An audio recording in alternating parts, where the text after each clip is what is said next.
Яны павінны былі паляцець на поўдзень, але чамусьці вырашылі застацца. Зграя белых лебедзяў прыцягнула ўвагу мясцовых жыхароў. Тыя, у сваю чаргу, на ўвесь горад забілі трывогу.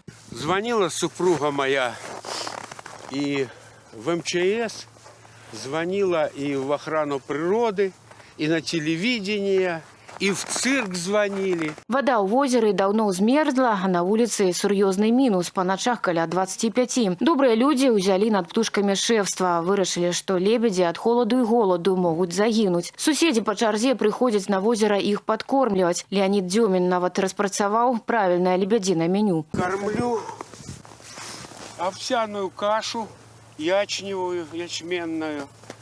Вот. Немножко тыквы добавляет дома, как всегда есть. Яблоко порезал вместе с кашей. Если остается чуть-чуть хлеба, то белого, то можно с кашей помешать, ничего страшного. Мы подваривали немножко морковь даже. В интернете сейчас все можно прочитать, что можно давать им.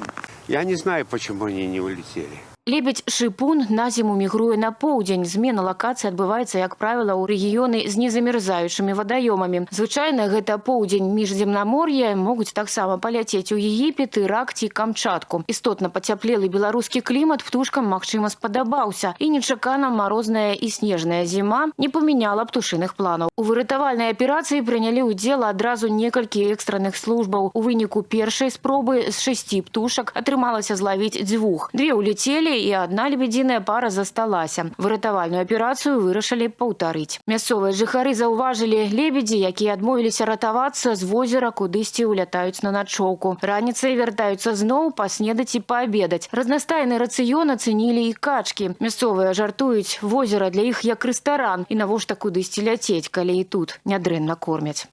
Не бойся покушать. Своей даме дам, не бойся.